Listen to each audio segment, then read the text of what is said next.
पावन धरा मध्य प्रदेश की राजधानी भोपाल से आप सभी मानस प्रेमियों का स्वागत करती हूँ।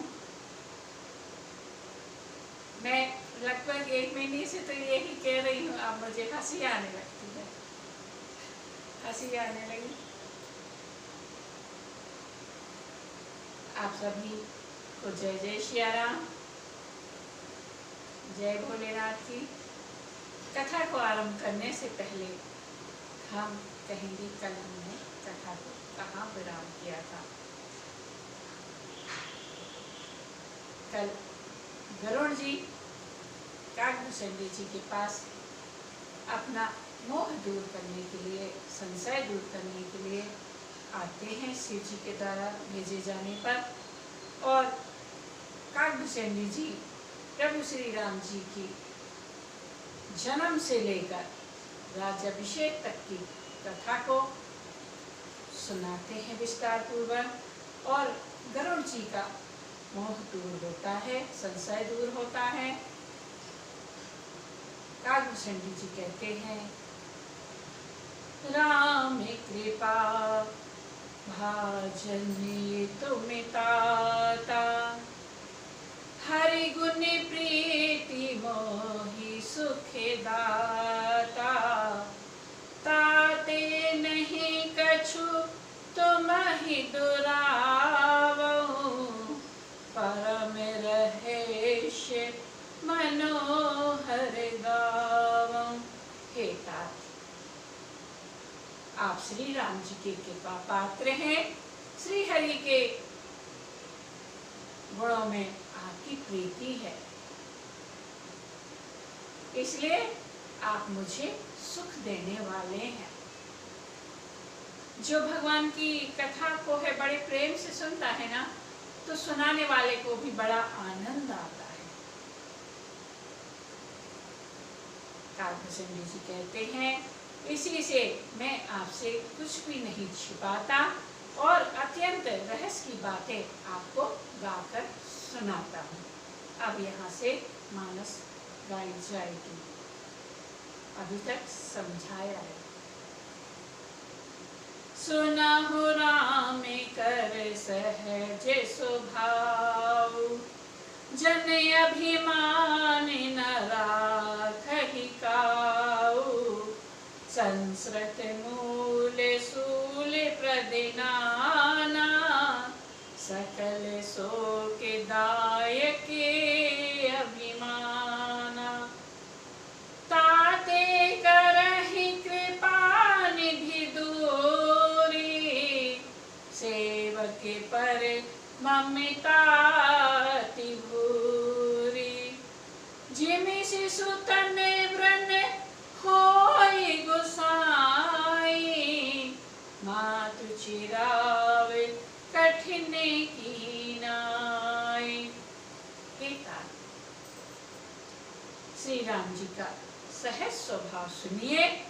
वे भक्तों के अभिमान को कभी रहने नहीं देते, क्योंकि अभिमान जन्म मरण रूप संसार का मूल है और अनेक प्रकार के कलेशों तथा समस्त शोकों को देने वाला है। इसलिए कृपा निधान उसे दूर कर देते हैं, अपने सेवक के अभिमान को, क्योंकि सेवक पर उनकी बहुत ही अधिक ममता है। हे गोसाई, जैसे बच्चे के शरीर में फोड़ा हो जाता है तो माता उसे कठोर हृदय की भांति चिरा डालती है।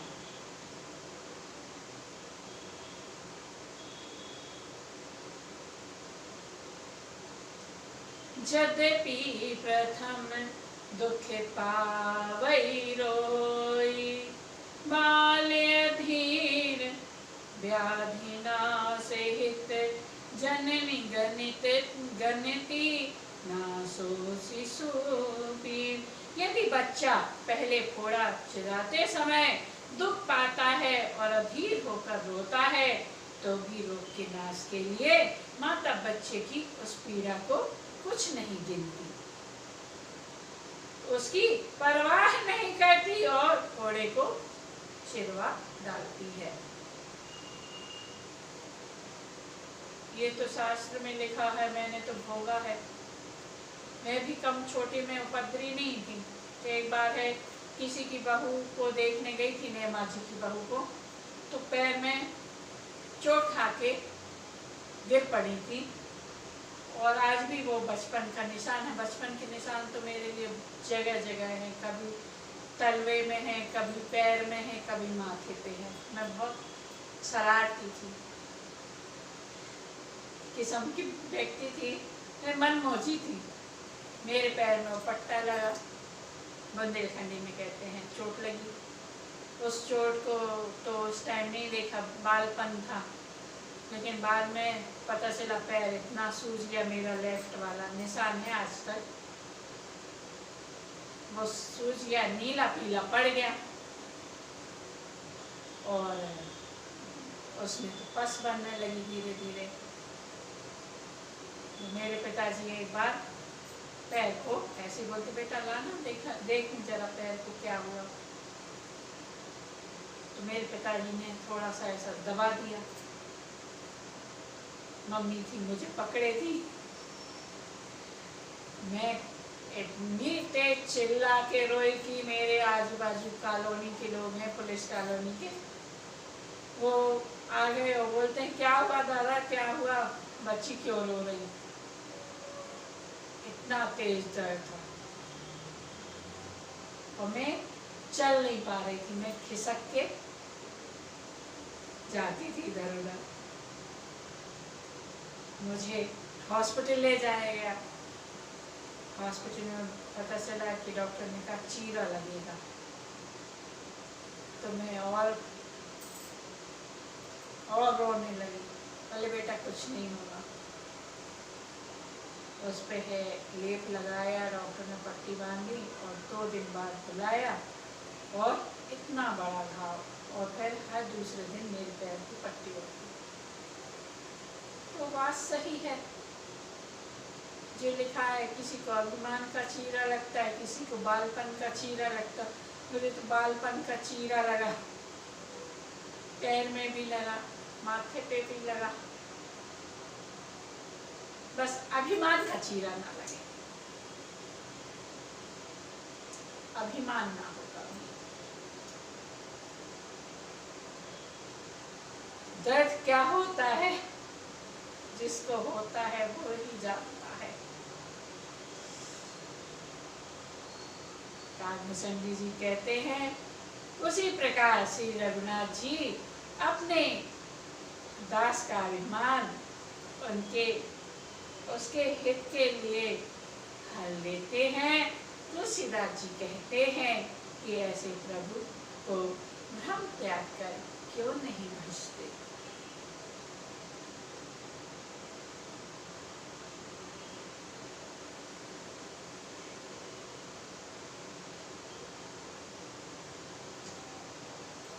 राम कृपा आपनी जड़ताई, कहे खगे से सुनहु मन लाई। जब जब राम मनुजे तनु धरहि, भक्त हेतु लीला बहु करहि।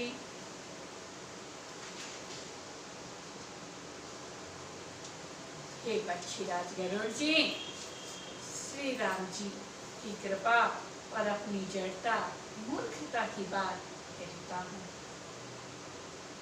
देखिए कागभूषण जी अपने मन की बात कह रहे हैं, और मैं भी यदि कह जाऊं तो बुरा मत मानना। मैं भी राम कथा में ही अपने दिल की बात खोल के कहती हूँ। मुझे डर नहीं है, मेरी खुली किताब है, कहीं से भी पढ़ लो। मुझे कोई ब्लैकमेल करे ऐसा कोई रोल नहीं है। कई लोग कहते हैं अरे नारियों को ब्लैकमेल करते, कोई क्या ब्लैकमेल करेगा। आपकी जब किताब खुली किताब होगी, कोई क्या ब्लैकमेल करेगा। वो बंदा तो बिंदास जीता है जिसके मन में शोर ना हो।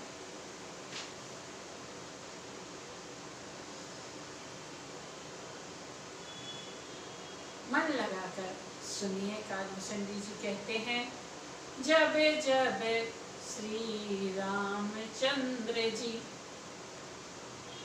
मनुष्य शरीर धारण करते हैं और भक्तों के लिए बहुत सी लीलाएं करते हैं, तबे तबे अवधपुरी में जाऊं, बाल चरिते बिलो की हर साऊं, जन्म महोत्सव देखौ जाई, बरस पाँच तह रहे उलो भाई, इष्ट देव मम बालक रामा, शोभा बपुस कोटि सत्य कामा, निज प्रभु बदन निहारी निहारी, बरस निज प्रभु बदन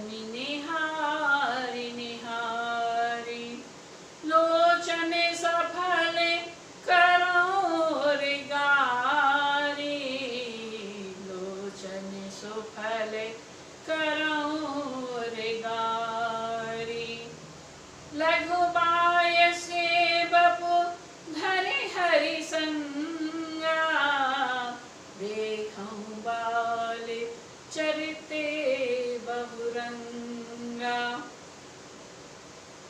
कागभूषण जी कहते हैं,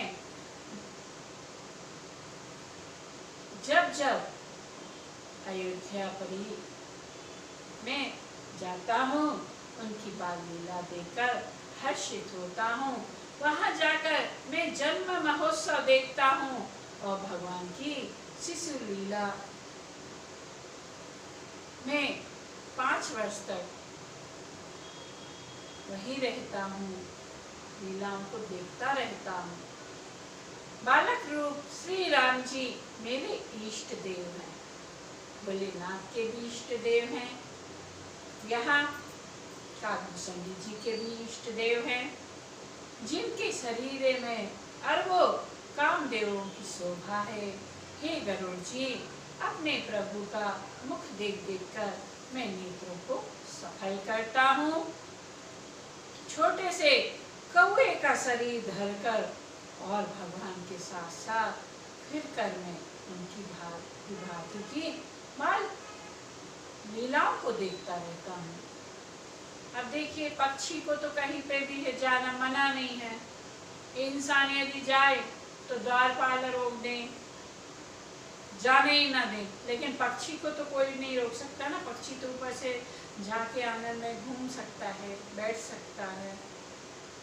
इसी तरह है, कागभूषण जी भी छोटे से कौवे का रूप धरकर प्रभु की बाल लीलाओं को 5 साल तक देखते हैं।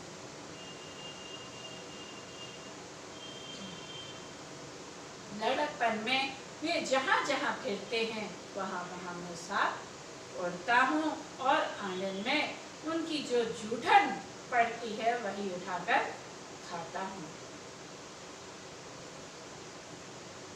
एक बार अतिशय सब चरित किए रघुबीर, सुमिरत प्रभु लीला सोई, पुलकित भयउ शरीर।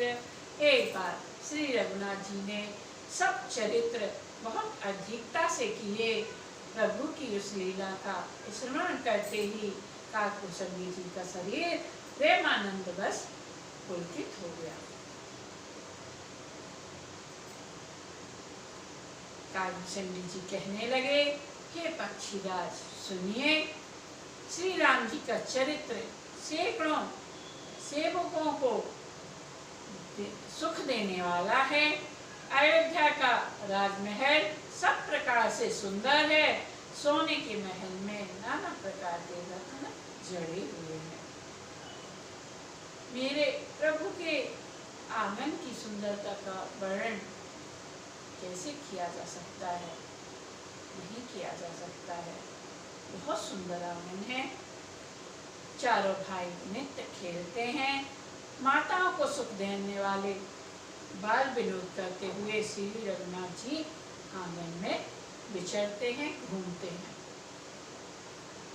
जब बालक छोटा होता है ना, तो बात सही है, माता पिता को बहुत सुख होता है। हमारी भी बेटी जब छोटी थी ना, तो बच्चों के ये बाल विनोद देख देख के बहुत खुशी होती है। बच्चा जब चलने लगता है तो कितना प्रसन्नता होती है इसको देख के। जब पहले बच्चा है ना, पड़ने लगता है हाथों के बल, और फिर धीरे से बच्चा पकड़ पकड़ के चलता है, तो माता को बहुत आनंद मिलता है।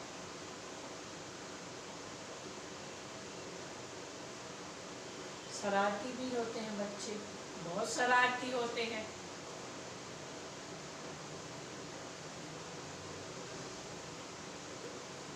और जिनके तो कोई संभालने वाला ना हो तो बाप रे, उनकी तो हालत खराब होती है।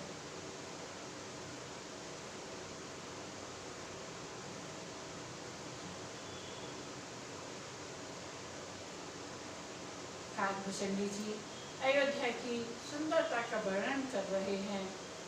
अनेक प्रकार से सजी हुई है अयोध्या, मकरंद मणियों के समान हरिताभ श्याम और कोमल शरीर है। मेरे प्रभु की शोभा का भी वर्णन किया है। आंगन में बहुत से कामदेवों की शोभा छाई हुई है। नवीन लाल कमल के समान लाल लाल कोमल चरण हैं, सुंदर उंगलियां हैं और नख अपनी ज्योति से चंद्रमा की कांति को हरने वाले हैं। तलवे में वज्रादि वज्र, अंकुश, ध्वजा और कमल के 4 सुंदर चिन्ह हैं। चरणों में मधुर शब्द करने वाले सुंदर नुपुर हैं। हम लोग बालक को है ना घुंघरू वाली पायल पहनाते हैं, नुपुर वाली, कि वो जब चले तो छम छम हो। मणियों रत्नों से जड़ी हुई सोने की बनी हुई सुंदर करधनी का शब्द सुहावना लग रहा है। उधर पर सुंदर 3 रेखाएं प्रबली है, नाभि सुंदर और गहरी है। विशाल वक्ष स्तर पर अनेकों प्रकार के बच्चों के आभूषण और वस्त्र सुशोभित हैं। लाल लाल हथेलियां, नख और उंगलियां मन को हरने वाली हैं और विशाल भुजाओं पर सुंदर आभूषण हैं। बाल सिंह के बच्चे, केसे, कंधे और शंख के समान 3 रेखाओं से युक्त गला है। सुंदर ठुड्डी है और मुख तो छवि की सीमा ही है।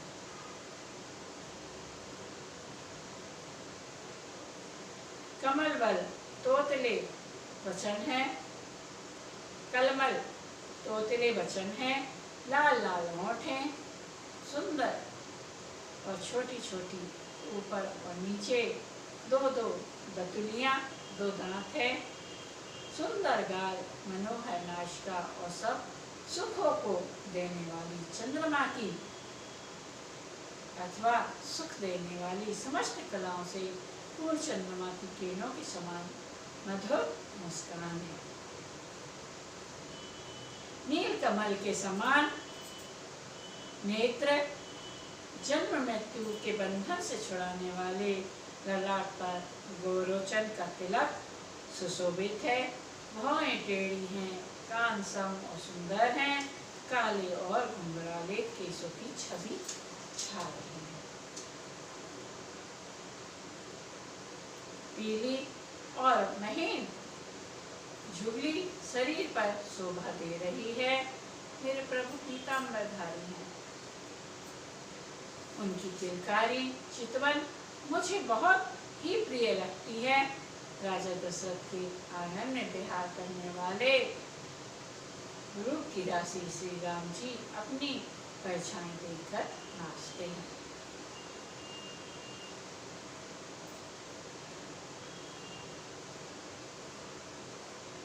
बालचरित की रचना गोस्वामी जी ने भी कवितावली रामायण में की है।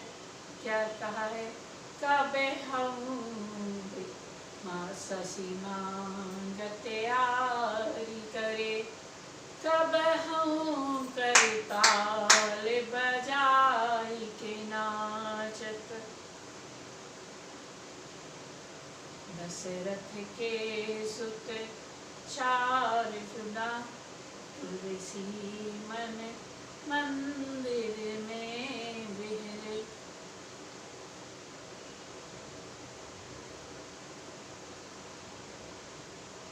मेरे प्रभु काकभूषणी जी के साथ बहुत प्रकार से खेल करते हैं। जिन चरित्रों का वर्णन करते करते लज्जा आती है, तिलकारी मारते हुए जब मुझे पकड़ने दौड़े और मैं भाग चला तब मुझे हुआ दिखलाते थे।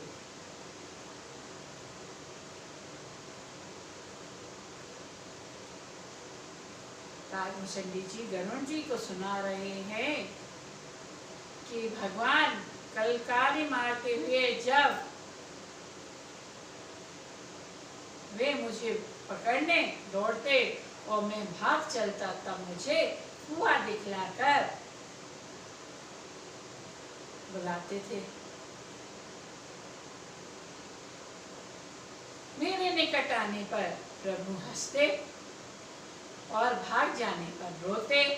जब मैं उनका चरण स्पर्श करने के लिए पास जाता हूँ तब वे पीछे फिर कर मेरी ओर देखते हुए भाग जाते हैं।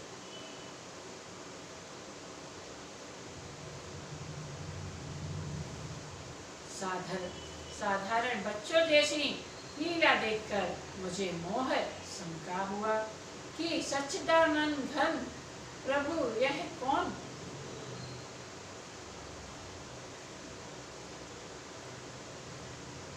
महत्वता का चरित्र लीला कर रहे हैं। कौन सी महत्वता का कर रहे हैं, लीला कर रहे हैं। इतना मने आनते रघुराया, इतना मने आनते खगराया, रघुपति प्रेरित व्यापी माया, सो माया न दुख दे मोहि काहि, आन जीवे संसृत नाहि। हे पक्षीराज, मन में इतना ही आया कि ये कौन सी लीला कर रहे हैं।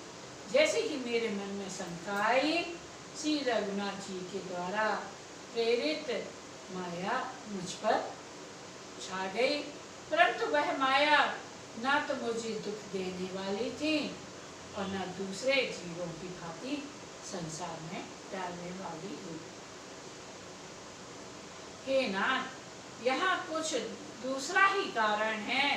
हे भगवान के वाहन गरुड़ जी, उसे सावधान होकर सुनिए। श्री सीतापति श्री राम जी ही अखंड ज्ञान स्वरूप हैं और जड़ चेतन सभी जीव माया के बस है।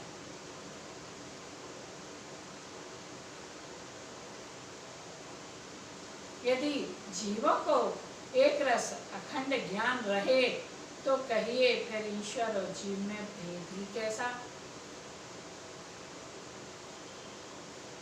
अभिमानी जीव माया के वश हैं और वह सत्व रज तम इन तीनों गुणों की खान माया ईश्वर के वश में है। जीव परतंत्र है, भगवान स्वतंत्र हैं। जीव अनेक हैं, श्रीपति भगवान एक है। यद्यपि माया का किया हुआ यह भेद असत है, तथापि वह भगवान के भजन बिना करोड़ों उपाय करने पर भी नहीं जा सकते। श्री राम जी के भजन बिना जो मोक्ष पद चाहता है वह मनुष्य ज्ञानवान होने पर भी बिना पूछ और सींग का पशु है।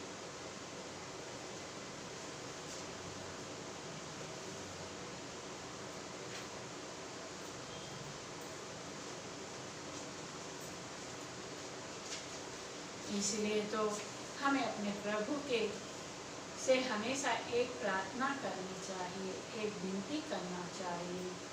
क्या करना चाहिए? जब कभी आप अकेले हो तो अपने प्रभु से निहोरा करो, विनती करो, प्रार्थना करो। और सबके साथ में रहकर नहीं कर पाओ तो एकांत में करो, जब आप अकेले बैठते हो, क्योंकि रात का एकांत ही तो वो आपका अपना होता है। और प्रभु से कहा करो, निज चरणन की भक्ति हे राम मुझे दे दो, वाणी में भी शक्ति हे नाथ मुझे दे दो, निज चरणों की भक्ति हे राम मुझे दे दो, वाणी में भी शक्ति हे नाथ मुझे दे दो।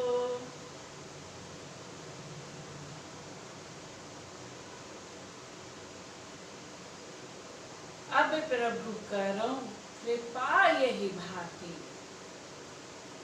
सब तज भजन करहूं दिन राति। जब एक उम्र हो जाए उसके बाद तो भगवान से यही कहना चाहिए,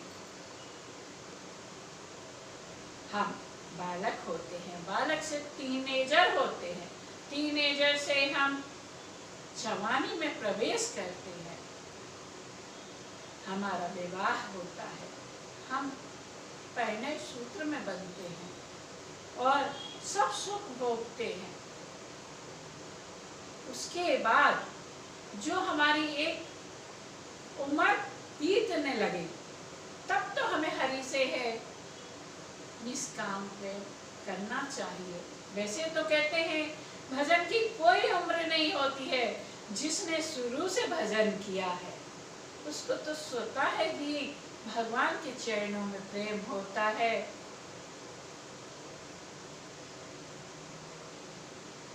और जिसने कभी भजन ना किया हो उसको बुढ़ापे में भजन करना बहुत कठिन होता है। इसलिए कहते हैं भगवान को सुमरते रहो हमेशा, ताकि एक उम्र के पड़ाव में जब आप आओ ना तो आपका मन संसार में ना होके प्रभु के चरणों में रहे।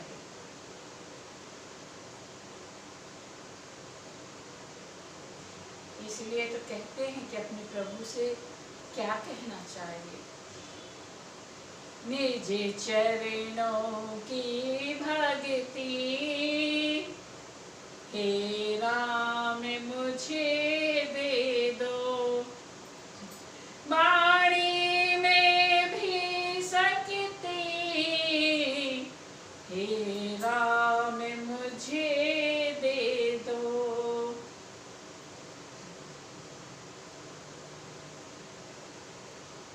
वाणी में भी शक्ति हे राम मुझे दे दो, इस जग से क्या लेना,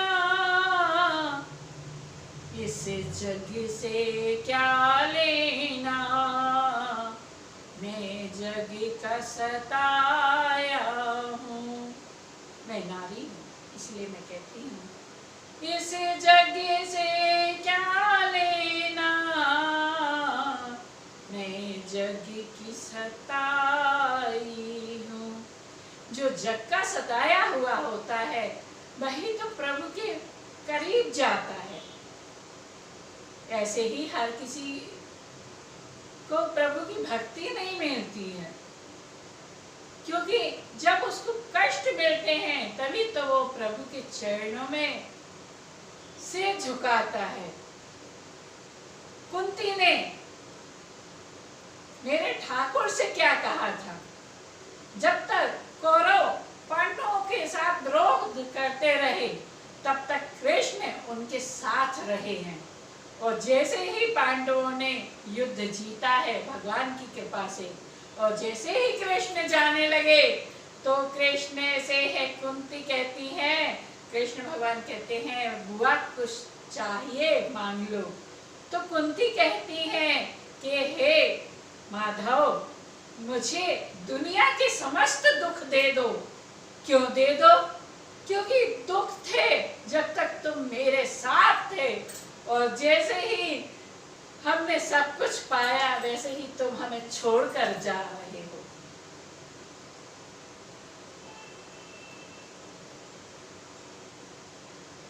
कुंती ने दुख मांगा है, क्योंकि जिस भक्त के किस्मत में दुख होता है उसके ऊपर हरि की कृपा जरूर होती है।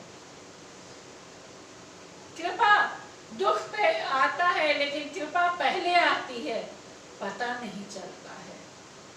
इंसान विचलित होता है, मैं भी विचलित हूँ, लेकिन मुझे अब विश्वास है कि मेरे राघव मेरे साथ है। मैंने पल पल मेरे प्रभु की कृपा को महसूस किया है। इसलिए तो कहते हैं इस जग से क्या लेना, मैं जग की सताई हूँ, ठुकरा के जीवन को तेरी शरण में आई हूँ, ठुकरा के जीवन को तेरी शरण में आई हूँ, प्रभु गान करूँ तेरा, प्रभु गान करूँ तेरा, वो ज्ञान मुझे दे दो, प्रभु गान करूँ तेरा, वो ज्ञान मुझे दे दो। वाणी ने भी सकती, हे नाथ मुझे दे दो, निज चरणों की भक्ति, हे राम मुझे दे दो। मैं भूला हुआ राही, मैं भूली हुई राही, नहीं कोई सहारा है, मझधार में है नैया और दूर किनारा है। मझधार में नैया क्या है? इंसान के भविष्य का जब उसको पता ना हो, चारों तरफ अंधकार हो और कुछ नहीं सोचता हो, तो मझधार है नैया की। तो अपने प्रभु को पुकारना चाहिए और कहना चाहिए, हे नाथ मेरे जीवन रूपी नैया मझधार में है और बहुत दूर किनारा है, बहुत दूर किनारा है, मुझे मंजिल मिल जाए, मुझे मंजिल मिल जाए,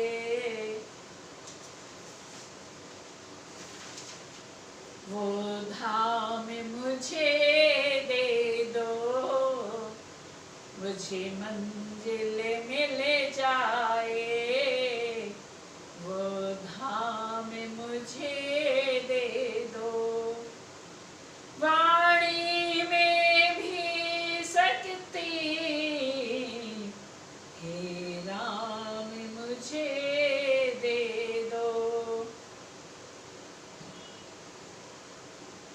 निज चरणों की भक्ति, हे राम मुझे दे दो। वाणी में भी शक्ति, हे नाथ मुझे दे दो। वाणी में शक्ति क्यों मांगते हैं? क्योंकि मैं तो कहती हूँ मेरे प्रभु, मेरी बोली तो कौवे जैसी है, काँव काँव करने वाली। मेरी वाणी में कहाँ वो ताकत है, कहाँ वो सुरीली है। आप मेरी वाणी को प्रखर बनाइए प्रभु। मैं आपके गुणों को गाना चाहती हूँ, गाना चाहता हूँ। अपने प्रभु से विनती करना चाहिए, निहोरा करना चाहिए।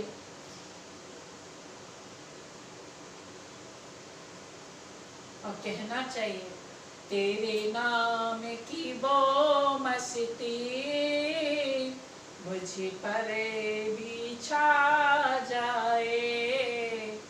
तेरे नाम की वो मस्ती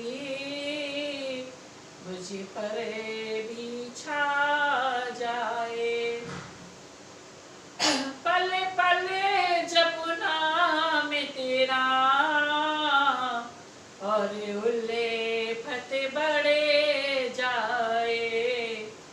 पले पले जपू नाम तेरा और उल्लेफत बढ़े जाए।